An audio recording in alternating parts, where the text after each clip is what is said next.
ओम नमो भगवते वासुदेवाय। ओम नमो भगवते वासुदेवाय। ओम नमो भगवते वासुदेवाय। नारायणं नमस्कृत्य नरं चैव नरोत्तमं देवीं सरस्वतीं व्यासं ततो जयमुदीरयेत्। नष्टप्रायेषु भद्रेषु नित्यं भागवत सेवया भगवतेरुत्तमश्लोके भक्तिर्भवति नैष्टिकी। ॐ अज्ञानतिमिरान्धस्य ज्ञानाञ्जनशलाकया चक्षुरुन्मिलितं येन तस्मै श्रीगुरवे नमः। नमो विष्णुपादाय कृष्णप्रेष्ठाय भूतले श्रीमते भक्तिवेदान्तस्वामिन्निति नामिने।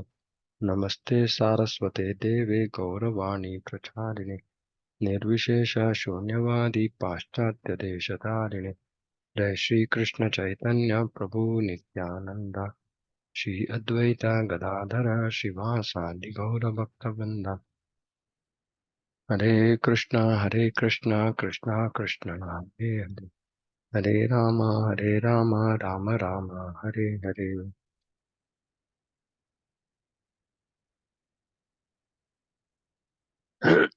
Okay, verse 20. यम मन्यसे मातुलेयं प्रियं मित्रं सुहृत्तमम् अकरोत् सचिवं दूतं सौहृदात् अथ सारथिम्. O king, that personality whom, out of ignorance only, you thought to be your maternal cousin, your very dear friend, well-wisher, counselor, messenger, benefactor, etc., is that very personality of Godhead Sri Krishna. The Pandavas are so fortunate. They thought of Krishna as maternal cousin. He was their very dear friend, well-wisher, counselor, messenger, benefactor, etc.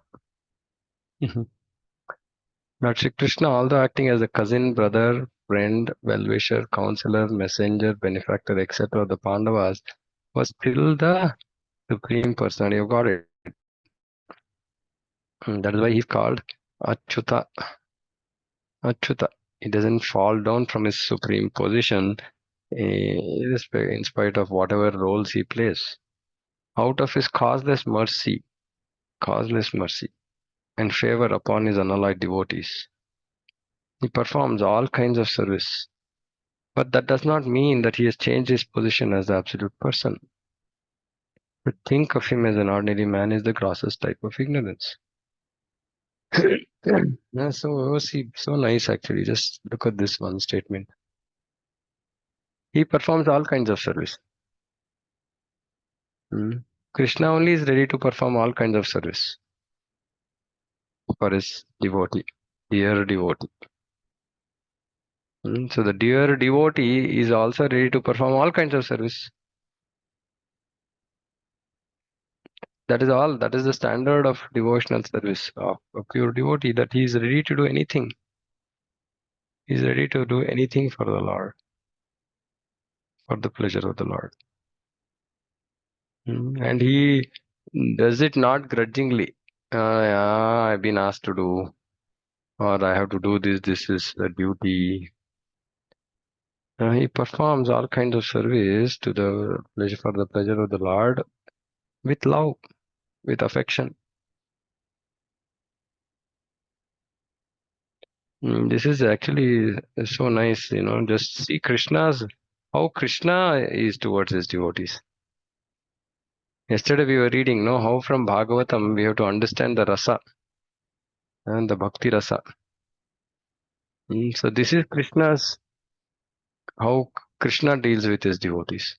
And devotees do the same. In fact, Prabhupada in Bhagavad Gita says, devotees always, wanting to please the Lord. And Krishna is also looking for opportunities to please his devotee. Looking for opportunities, like there's a dearth of opportunity. Prabhupada says he's always looking for opportunities. Meaning he's just seeing, oh, okay, how can I please him? How can I please my devotee? How can I please my devotee? That is Krishna. So he, out of his causeless mercy and favor upon his unalloyed devotee, unalloyed, pure devotees, nothing else in their life except Krishna. It is causeless mercy coming to the stage, advancing in devotional service is simply the causeless mercy of the Lord. Of course, leaving some exceptions. Mostly devotees have to do sadhana bhakti nicely, and when the Lord is pleased, then He will bestow causeless mercy. Actually, I was discussing yesterday with somebody saying that devotees might have given up everything for Krishna. Actually, this beautiful book, Vaishnava K, everybody should read this. His Holiness Jaipadak Maharaj has written a commentary on that, and I was fortunate enough I got an opportunity to translate it into Kannada. Everybody should read that book, especially devotees who've been in the system for long. Actually, it says that sometimes we go in wrong directions, thinking that we only think that okay, this is required. This is because if we don't hear from authorities, sometimes we make up something and think that that is only the goal. That is what I need to achieve. Hmm. And that those kind of things result in what? Ritvikism, right? Going beyond just. So it's very very important that we should read Vaishnava Ke at some point of time. Everybody should read. The point I'm making is that causeless mercy comes only when we are sincere and not duplicitous. Duplicitousness doesn't get mercy. How much ever we might have put everything in front of the Lord. But if you're duplicitous, meaning saying one thing, thinking something else, or saying something in front of a person, saying something else behind the person, this duplicitousness will not get us causeless mercy of the Lord. Actually, Bhakti Siddhanta Saraswati Thakur, actually, in the Vaishnava Ke, he just blasts this duplicitous behavior. So it's very important that we should work towards getting the causeless mercy of the Lord. It's not cheap. It's not going to come by just like that. Always we should remember Guru Sadhu Shastra. Hmm. So it's a big topic. Causeless mercy of the Lord only comes to the devotee who is actually completely surrendered, sincere, wanting to follow the path, and not creating some our own speculations. Humble, respecting all jivas, and then we will get the causeless mercy of the Lord. Mm.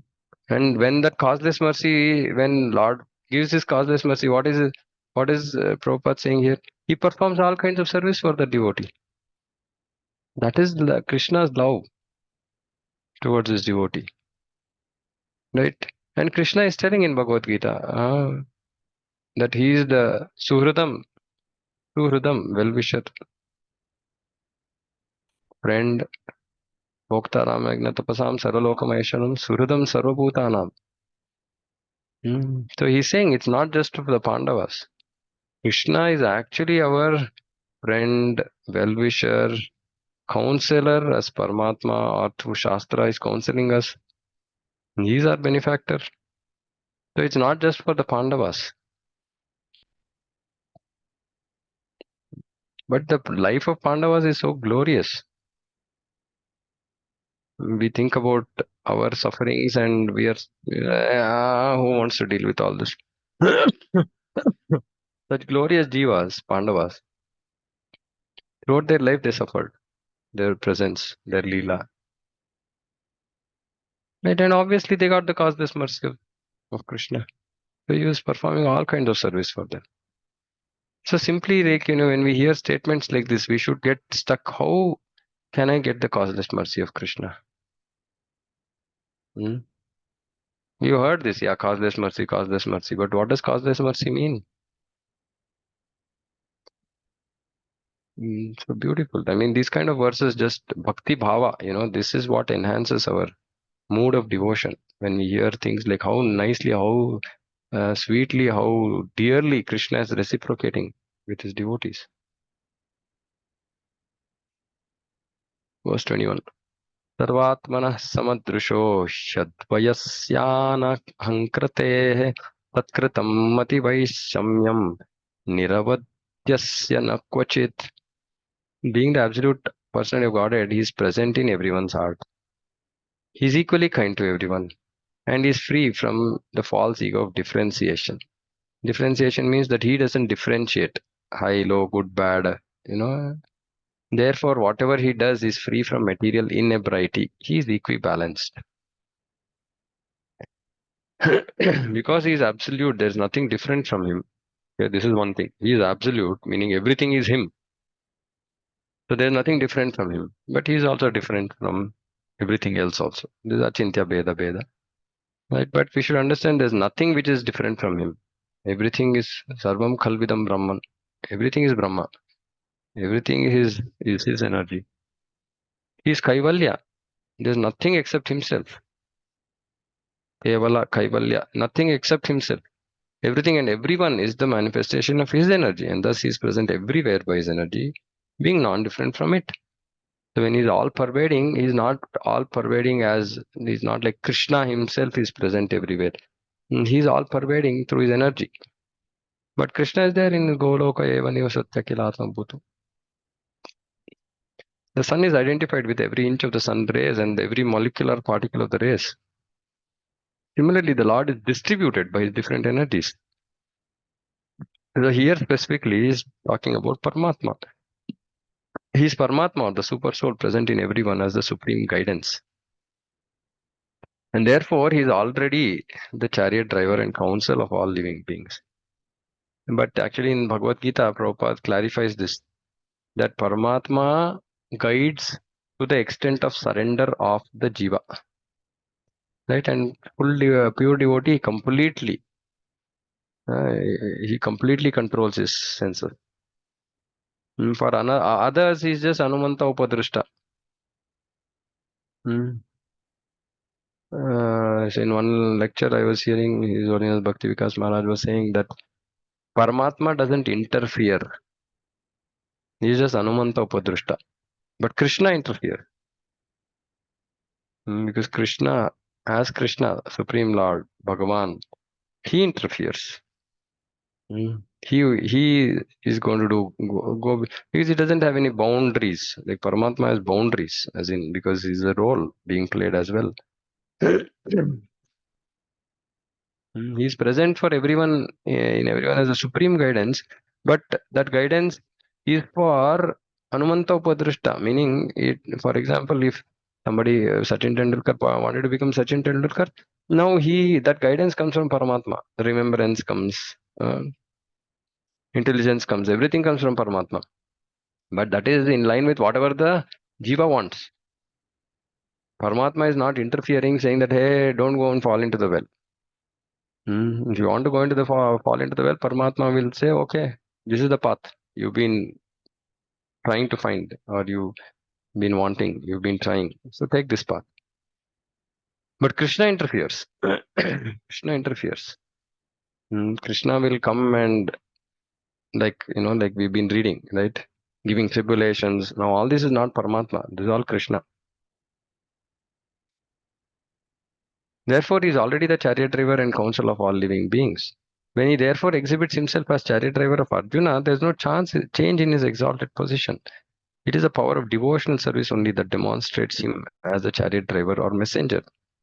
Power of devotional service. Sri Krishna Akarshini.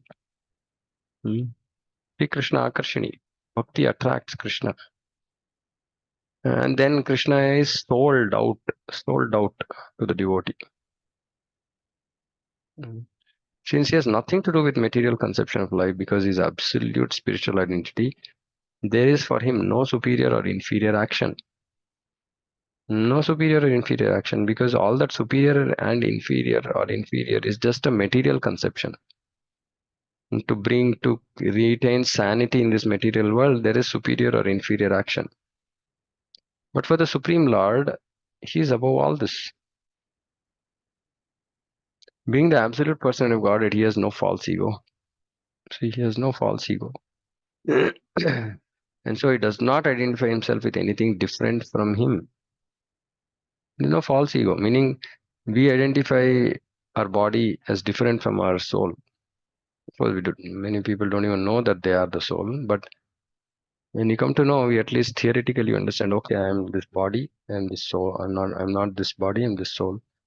But for Krishna, there's nothing different at all. It's just all him, all spiritual. The material conception of ego is equibalanced in him. He does not feel therefore inferior by becoming the chariot driver of his pure devotee. It is a glory of the pure devotee that only he can bring about service from the affectionate Lord. See, bring about service. Because Krishna wants to do that service. Why? Because he's affectionate. He's the affectionate Lord.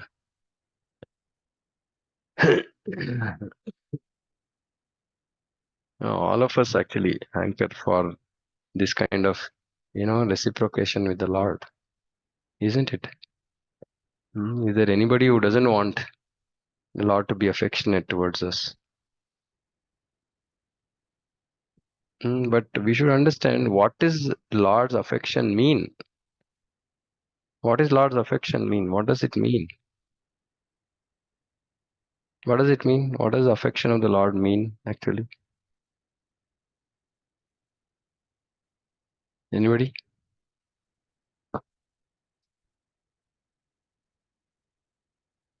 Hare Krishna, Prabhu. Hare Krishna. Yeah, I mean, affection means maybe to put us more and more into trouble so that we can get detached. Hmm. Okay.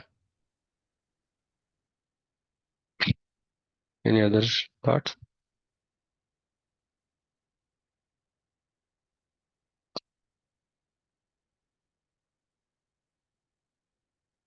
What is the affection of a father for his son? Unconditional love, Prabhu. Unconditional love. Okay. He forgives and forgets, Prabhu. He forgives, it doesn't forget, as in, yeah, he forgives. No, If he forget, then we are gone. no, in the sense like Yeah, he forgives. Yeah, I understand. Yeah, and he forgets. yeah, he forgives. Okay. And the affection of the Lord is to just make sure that we don't remain stuck here, right? That is his affection, because he is not able to see the suffering of these jivas in this material world. He can't see us suffering actually. Krishna can't see us suffering.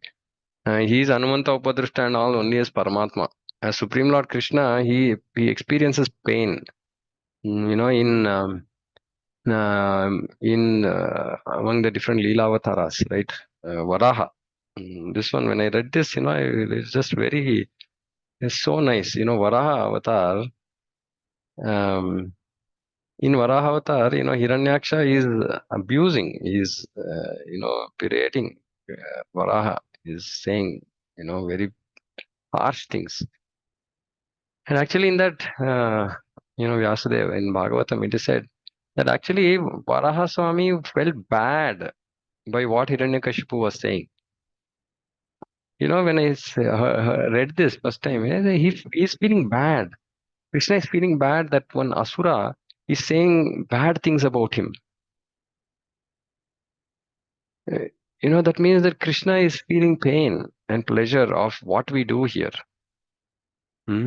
He's feeling the pain. Which is why he's so mercifully sending acharyas, sending, all the scriptures, giving us as many discounts, rebates as possible to help us out. That's his affection. That's his affection. Because he's feeling the pain. He wants to help us out. And yeah, he is so merciful that though, we are calling him every day, Hare Krishna, and then our mind is here, there, everywhere. But he is the affectionate Lord. He has no false ego. Right? Prabhupada is saying he has no false ego. He is not feeling bad, upset, saying that, this person calls me every day and just ignores me. He just doesn't even respect me. The Supreme Lord. We're not even respecting him when we call him. We're such a fallen souls. But Krishna is affectionate. He's always ready to help us out. If we all we have to do is just extend our arms, and Krishna will pull us out. But we are so fallen that we don't even want to extend our hands. Hmm? See, why Prabhupada could have just said he can bring about service from the Lord. It just says affectionate. He's so affectionate. Krishna is so affectionate. Hmm. And because Krishna's affection is absolute. I mean, he wants to, he's not thinking, okay, let me give him some material pleasure, material wealth, material this, material that. No, that's his real affection. Because he wants us to give us supreme happiness. He doesn't want us to get stuck in this useless, illusion, moha.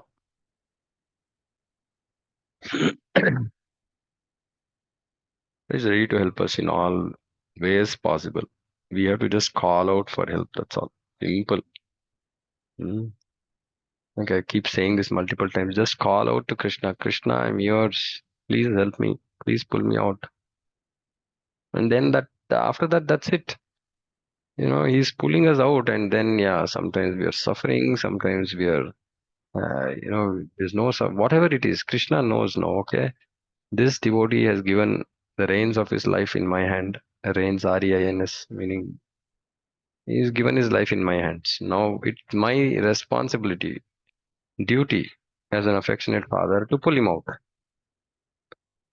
And Krishna will pull us out. But that is why we have to keep hearing, every day I have to keep hearing this, saying that it is mercy of Krishna. My suffering is Krishna's mercy. He's affectionate. He's purifying me. It's all adding up towards something. It's not just simply I'm just struggling day in, day out.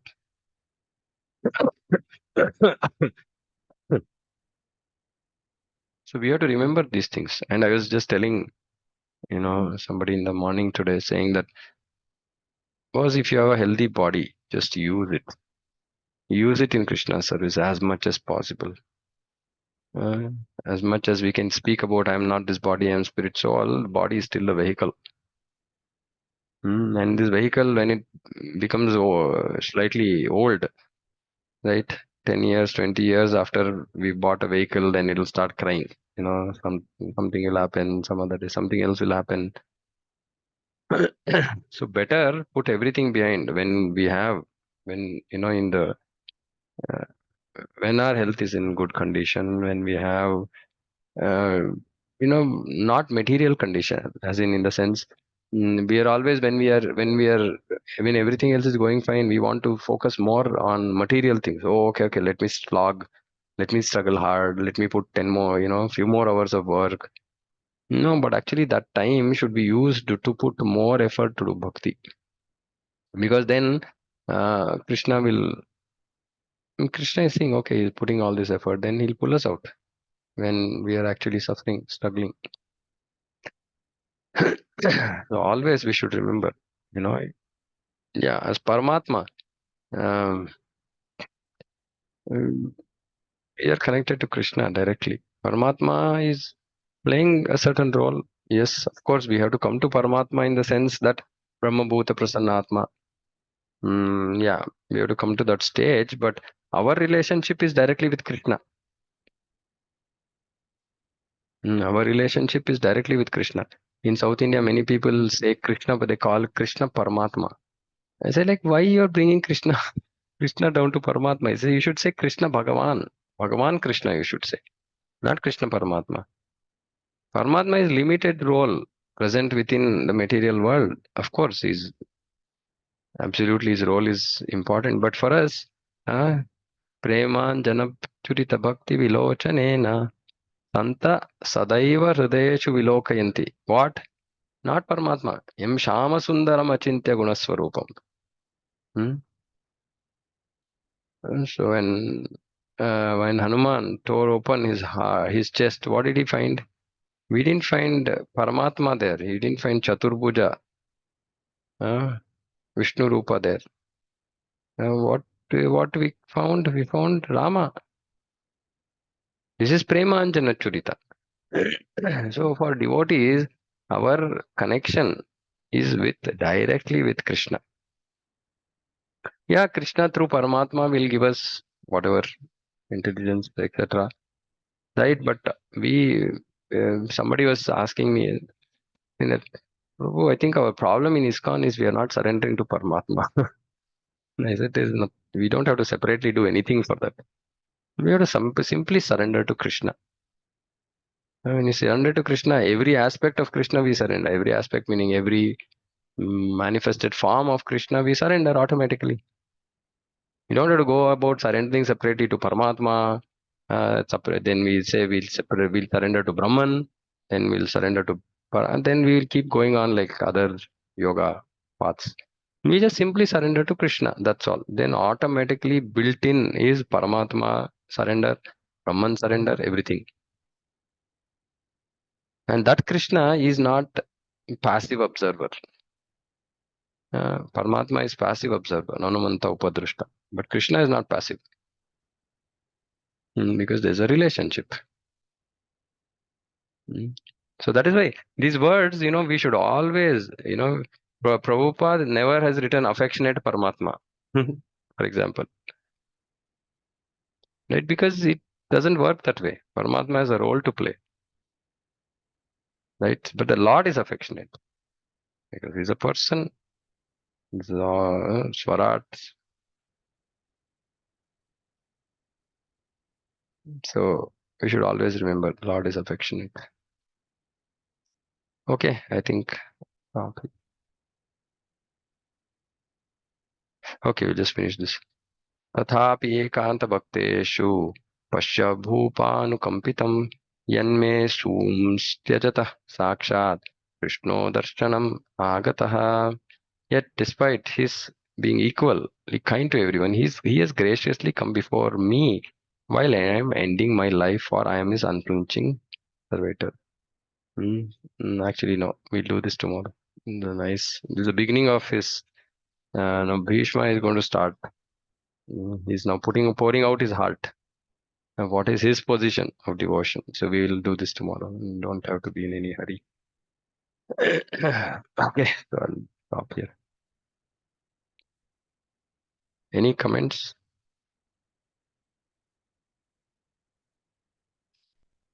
Hare Krishna, Prabhu. Hare Krishna. Sudama is a very good example of what you said now, like the Krishna can change things. Mm-hmm. Krishna can change things. What did I say? No, like like Krishna interferes, the Paramatma does Krishna not interferes. interfere. Yeah. Krishna interferes. Yes. Yeah. So in the case of Sudama, like it was said he was Lakshmi, Lakshmi, Shrihin, and he changed it. And when Yamraj also asked him, he said, just read it. Like he had just changed that to Shri. Actually, Sudama is a very interesting, pastime. I think I spoke about this before. What is do we know why Krishna decided to give him wealth at that point of time? Meaning, Sudama was suffering, his wife was struggling, right? And this was going on, and Krishna obviously knew about it, right? Krishna is, always there for his devotees. It's not like all of us are trying to go to Dwaraka or Vrindavan or somewhere else to see Krishna to tell us or speak to him or whatever, right? We are wherever we are, the bhakti is going on. Right now, Sudama is also like that, and that such dear relationship with Krishna. Can we tell why Krishna decided to give him that mercy only then, when Sudama comes to Dwaraka, etc.? This is a very important thing actually to understand. Yes, Prabhu, he did not give it to him when he wanted. You have to call. You have to Krishna. No, But think he was about this. This is not. It's very, very because he was deep. always thinking. Yeah, he's always thinking of Krishna, Yeah. and his wife forced him to go there. And Yeah. Krishna does not give it to him in Dwarka. When he comes back to his house, he sees the opulence. Yeah, but why at that? Why after Yeah. that situation? Why? I- Why couldn't it have been before? Yes, Prabhu. Like never thought of it. Amazing, like Prabhu, which is why Never we have thought. to. Yeah, we've never Yeah. thought about. yeah, so Prabhu, I think, I mean, say whether Krishna gives it or not, I think it's just to show that as an example, right? Because for a devotee, doesn't matter whether you're riches or not, because Sudama's consciousness No. does not. My question was saying that he wanted to give him riches, right? Why did he wait to give him riches? Only why did he Mhm. give? Why did he give him after he came and met him in Dwarka? Why couldn't he I give mean, it? Why don't you have? Why couldn't he have given it to him before? He's going through so much of struggle. correct, but I think, I mean, one version of the story that I heard was, One version. the Okay. mother Rukmini Karma, Devi, good. she was obliged to give him riches because No. Krishna did some service, nothing like that. No. Prabhuji is asking why Dwarka जाने के बाद ही उनको ये किया This is फलिंग why we have to भगवान. read. We have to read nicely. Read nicely. We can understand. We Prabhuji, shouldn't speculate. that was sorry. He Yes, was Krishna was seeing his patience. Tatya Oh, anukampamsu. he's testing him like us. Huh? No. See, one thing we have to understand when we are talking about all these great devotees, we should never put them in our position. Don't ever make this, almost like it's, we should never bring them down to our position. We keep telling this, right? We should not bring Guru to our position. We should not bring these great devotees to our position. Yes, of course, sometimes like Krishna, if he desires, he might bring somebody to our position to teach us, right? But Sudama that was not the intention. Actually, this is a very nice thing. Sudama, till this scenario happened, Sudama was indifferent towards wealth. Actually, no. Sudama did not want wealth. Sudama was saying, I don't want wealth. So Krishna was saying, okay, you don't want wealth. You're struggling. Your wife is struggling, but you don't want wealth. Okay. You're the boss. You don't want wealth, I'm not going to give you wealth. Krishna doesn't override devotees' desire. They're pure devotees, no?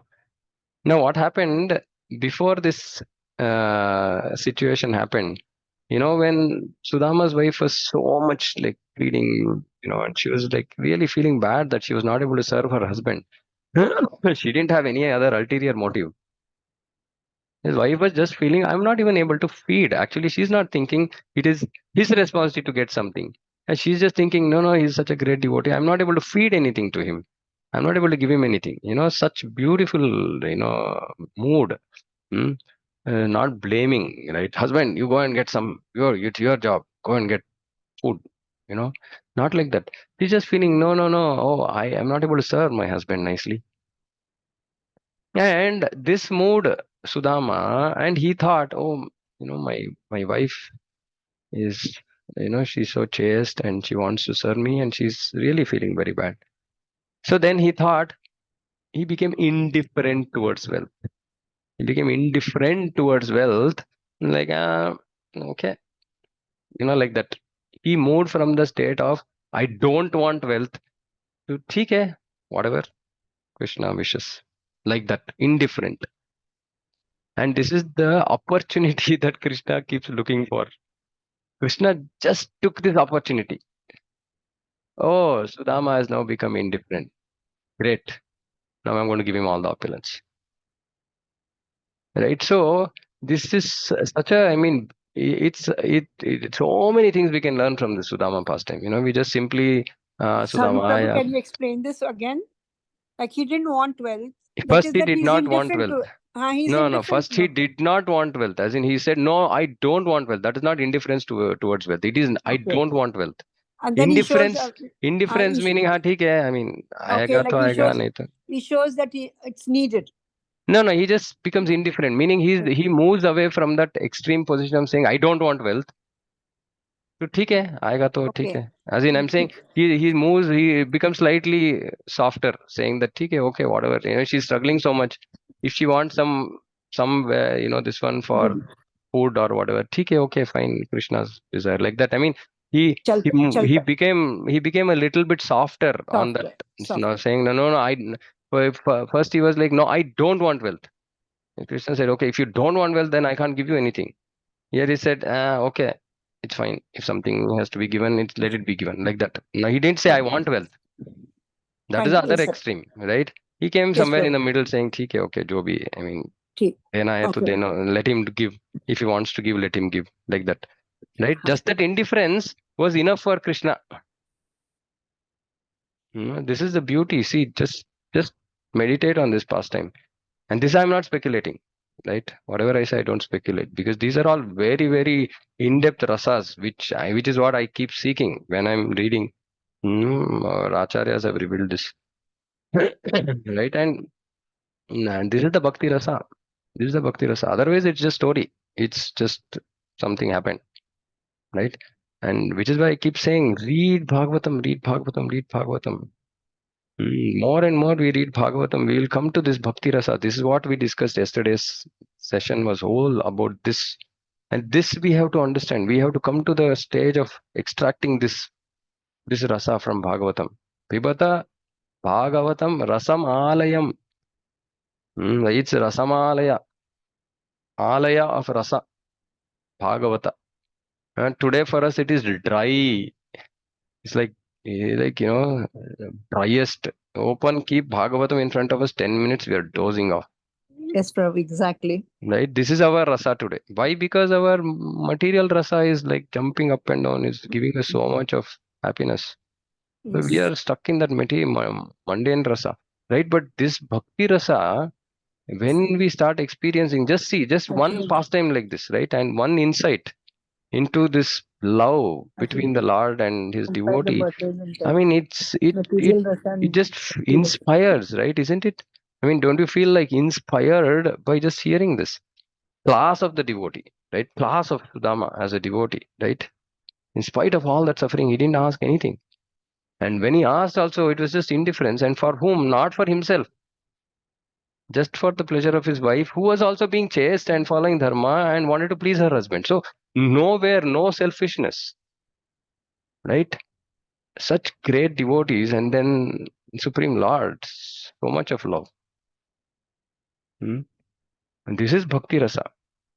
This is Bhakti Rasa. And when we actually hear some pastimes like this, literally we should have tears in our eyes. That means that we are moving. Our heart is melting. But for that we have to read. We have to read, finish. I don't know. I've been like hammering on this. Read Bhagavatam, read Bhagavatam. I don't know how many of us are really have really got inspired to do this, right? Because it's, and please understand this. We are jaundiced right now. We are jaundiced. So this rasa is not having any taste for us right now. So you should not think, oh no, maybe the way I'm reading maybe is different. Maybe Prabhu is saying so. Maybe he has some other way of reading. No, it's not about a way of reading. It's just that we have to dive into that rasa, for which first the diseased condition has to go. Little bit, and how does that diseased condition go? By repeatedly taking that medicine. That is why it is Nityam Bhagavata Seva. And like I keep saying, do something, however, yena kena prakarena. Pull out time for Bhagavatam. Yes, I was very happy. Vamshi Prabhu said yesterday, 3 hours, I got hammered. He was very happy. Because it's not about I was not happy that he was getting hammered. I was happy that he was able to pull out 3 hours. And all that hammering will then convert into rasa. When you are experiencing bliss, when we are reading all this, then no hammering. Hammering is only initial stages. Right? But we should enter this bhakti rasa. And this is how do we know our Lord is affectionate? And when we hear all this, when we hear all these things, yes, obviously Lord is affectionate. Now, how can I become the recipient of that affection? Oh, I have to live like Sudama. Oh, great. Like that. Anyway, please find time to read Bhagavatam. If you don't experience this Bhakti Rasa, we will be, we'll get stuck in this mundane material rasa, which is tasteless. But we've got used to that. We just got used to that. And we want to continue. Because we are in that jaundice condition, we like that. We have to come to healthy condition. Healthy condition, to come to healthy condition is Bhagavatam. Okay. So maybe we should put a goal for all of us, right? So if we are in February 2nd, February 7th, 2024, in how much time do you think you can finish Bhagavatam once? Or in how much time you desire to finish Bhagavatam once? Anybody has some sense of how many pages are there in Bhagavatam print? Can somebody do this exercise? Please do this exercise. Maybe the maths friendly people who have the whole set of Bhagavatam. Anybody can do it, but I'm just saying, take out all the books of Bhagavatam. Whatever you have, whether you have small book, big book, you can just say when you're sharing the calculation tomorrow in the class, you say, okay, I have small book version. Somebody can say, okay, I have big book version. And there are total, whatever, right? 700, say 10,000 pages, just for example, right? If there are 10,000 pages, and if we want to finish Bhagavatam in 1 year, 365 days, how many pages should we read per day?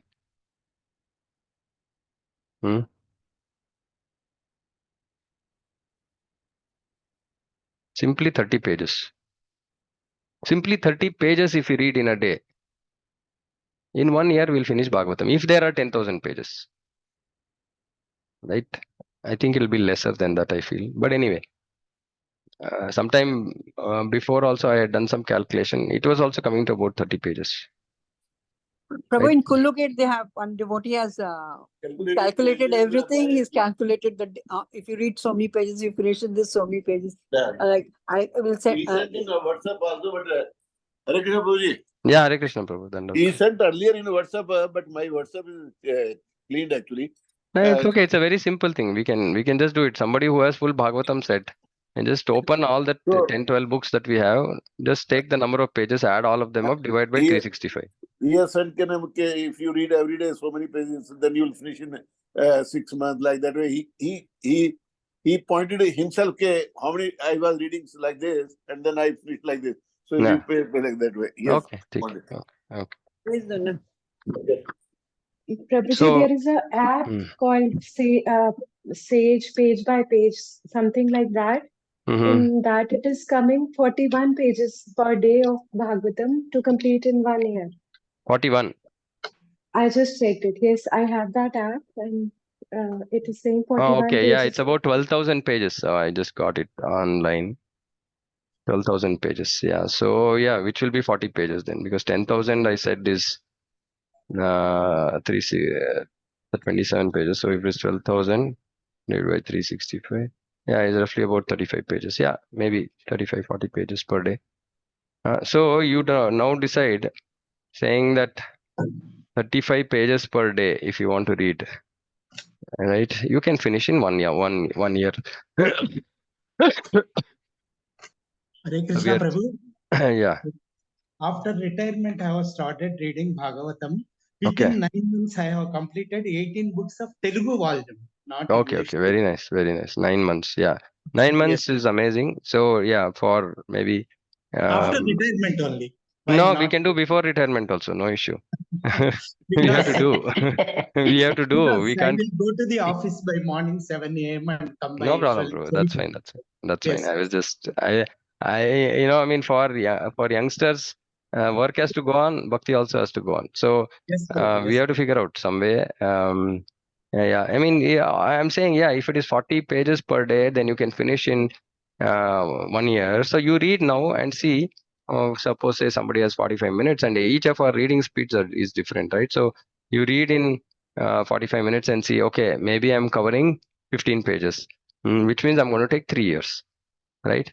But at least it has to get over in 3 years. So then if you start today, for example, you put saying, okay, Feb 7, 2024. So Feb 7, 2027, I should be 2026, I should be done. 2004 to sorry 27, I should be done, right? 1 year, 2 years, 3 years. Put at least a target for yourself that I have to finish within this much time, right? Because otherwise, we will never be able to enter this rasa. We will always be we will always be floating here, there, everywhere, right? So maybe it's a good thing, right? All of our personal sadhana, chanting 16 rounds, absolutely. We don't have to do more, by the way. If you have not gotten into the rasa of Bhagavatam, don't take more time to do chanting, because that chanting will will be distracted. Chanting, right? First, let's enter into the rasa of Bhagavatam. Then chanting will also become pakka, right? So 16 rounds chanting, and then whatever time that we want to give to finish Bhagavatam in how many ever 1 year, 2 years, like whatever, 6 months, but not more than 3 years. Not more than 3 years. If it is more than 3 years, we are not serious about bhakti. Simple, right? 3 years, because I'm saying 15 pages is okay, is decent even for a working person. I've been in that condition. 15 pages reading per day is okay. So try to do that and see, I'll be happy if all of you can put in the WhatsApp group saying that, Prabhu, this is my deadline. This is my Bhagavatam deadline. This is my Bhagavatam deadline. And then you keep evaluating yourself every 3 months so that, you can make sure that you're going making progress. Okay. So we'll